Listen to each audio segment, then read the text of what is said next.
En el siguiente video se realizó una investigación profunda para abordar el tema de diseño de ejes de transmisión de potencia. Los alumnos que realizaron este video son Avendaño Cárdenas Miguel Ángel y Medina Mejía Marco Antonio. Para comenzar, hablaremos sobre cuál es la definición de un eje. Básicamente, un eje es un elemento no giratorio que no transmite par de torsión, que se utiliza para soportar ruedas rotatorias, poleas y elementos parecidos. Un eje de transmisión transmite un esfuerzo motor y está sometido a solicitaciones de torsión debido a la transmisión de un par de fuerzas, y puede estar sometido a otros tipos de solicitaciones mecánicas al mismo tiempo. Los ejes de transmisión de potencia están diseñados para soportar cargas y transmitir torque de manera efectiva. Su diseño considera factores como la potencia a transmitir, la velocidad de rotación, el ángulo de transmisión, la distancia entre ejes, entre otros. Los ejes pueden ser rectos, acodados o telescópicos, según las necesidades específicas de la aplicación. Aquí mostramos dos imágenes con los ejemplos de un eje. Uno está en una simulación en 2D y la segunda imagen se muestra cómo sería el eje de transmisión en la vida real. Ahora hablaremos sobre las consideraciones a tomar en el diseño de ejes. En este punto hablaremos de dos consideraciones, el esfuerzo y deflexiones. Para el diseño se debe tener en cuenta que un análisis de esfuerzo en un punto específico de un eje, el cual se hace mediante la geometría del eje aproximado en ese punto. De esta forma no se necesitaría conocer la geometría del eje. Los análisis de deflexión y de pendiente no pueden hacerse hasta que se haya definido la geometría de todo el eje. De esta manera, la deflexión es una función de la geometría de todas partes, mientras que el esfuerzo, en una sección de interés, es una función de la geometría local. Por esta razón, el diseño de ejes permite primero una consideración de esfuerzo y resistencia. Una vez que se hayan establecido valores tentativos para las dimensiones del eje, se pueden determinar las deflexiones y las inclinaciones. Seguimos con los materiales más comunes para el diseño de ejes. La resistencia necesaria para soportar esfuerzos de carga afecta la elección de los materiales y sus tratamientos. Muchos ejes están hechos de acero de bajo carbono, acero estirado en frío o acero laminado en caliente, como lo son los aceros ANSI 1020 a 1050. A menudo no está garantizado el incremento significativo de la resistencia proveniente del tratamiento térmico, ni el contenido de alta aleación.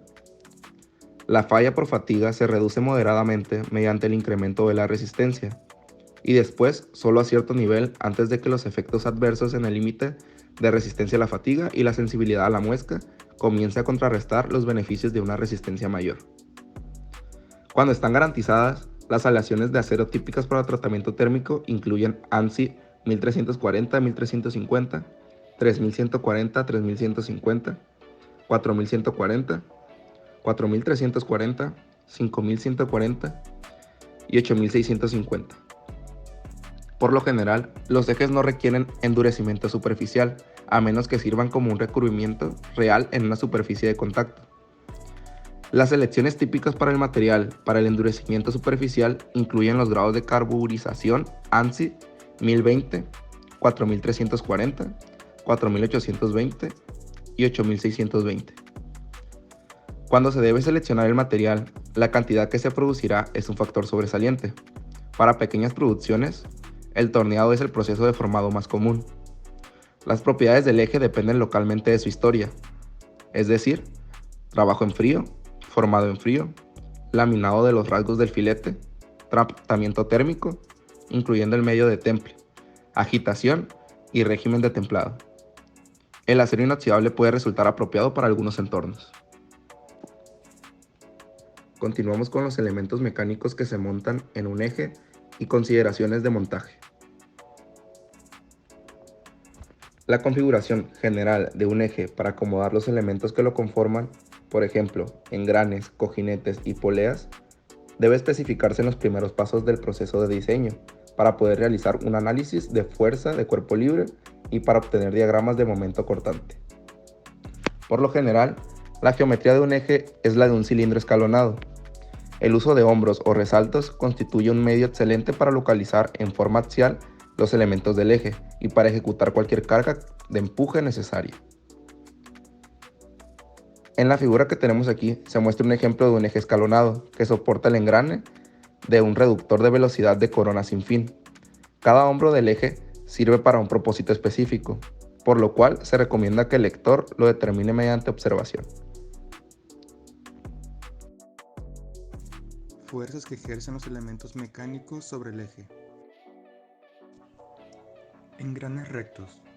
Entre los engranes actúan distintas fuerzas, como fuerza de contacto, fuerzas axiales, momentos. Las fuerzas de contacto son las fuerzas que actúan entre los dientes de los engranes, que están en contacto en un momento dado. Estas fuerzas son tangenciales a los círculos primitivos de los engranes y son responsables de transmitir la potencia entre los engranes.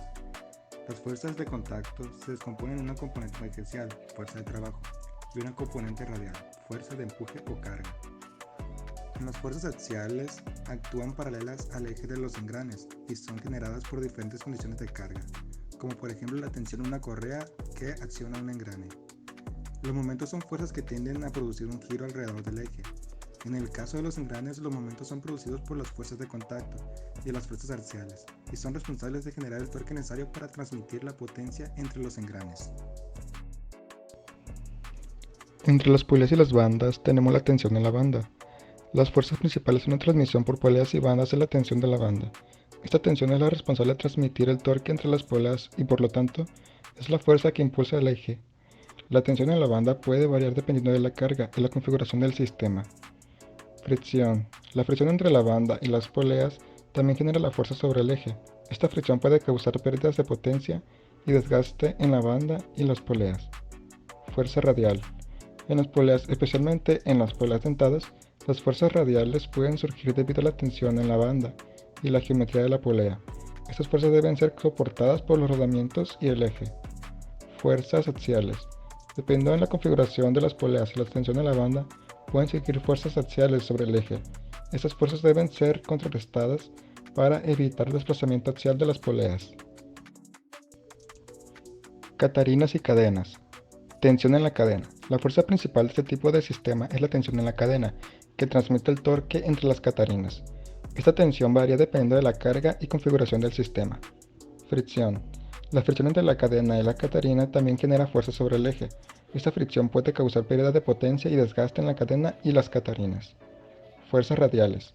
En las catarinas, especialmente en las catarinas dentadas, pueden surgir fuerzas radiales debido a la tensión en la cadena y la geometría de la catarina.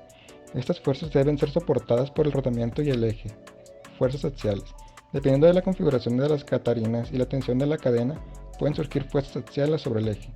Estas fuerzas deben ser contrarrestadas para evitar el desplazamiento axial de las catarinas. Factores de concentración de esfuerzos teóricos en ejes. Los factores de concentración de esfuerzos en ejes se refieren a la amplificación de las tensiones causadas por irregularidades geométricas, discontinuidades en el material o cargas aplicadas. Estos factores pueden calcularse teóricamente para diferentes condiciones y geometrías. Algunos de los factores de concentración de esfuerzos teóricos comunes en ejes son factor de concentración de esfuerzos por carga axial, factor de concentración de esfuerzos por flexión, factor de concentración de esfuerzos por torsión y factor de concentración de esfuerzos por combinación de cargas.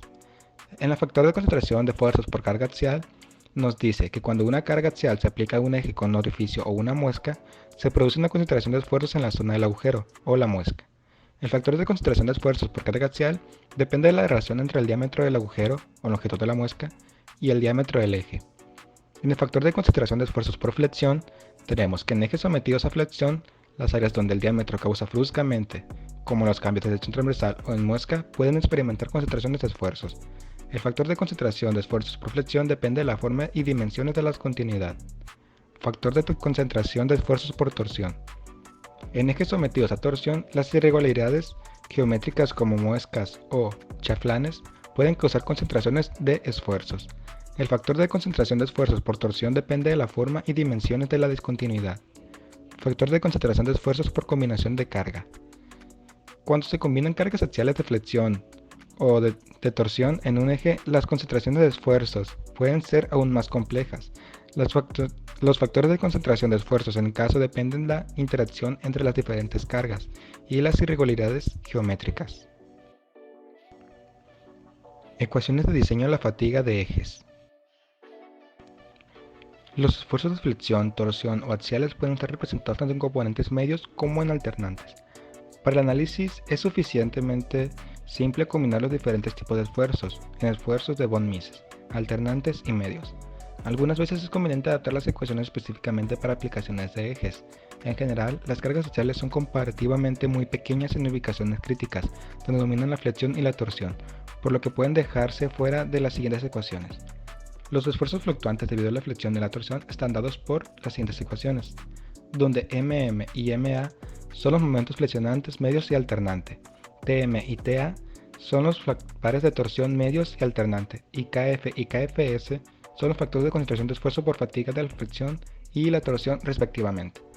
Si se supone un eje sólido con sección transversal redonda, pueden introducirse términos geométricos apropiados para C, I y J, lo que resulta en las siguientes ecuaciones. Cuando se combinan estos esfuerzos de acuerdo con la teoría de falla por energía de distorsión, los esfuerzos de von Mises para ejes giratorios, redondos y sólidos, sin tomar en cuenta las cargas axiales, están dadas por estas ecuaciones.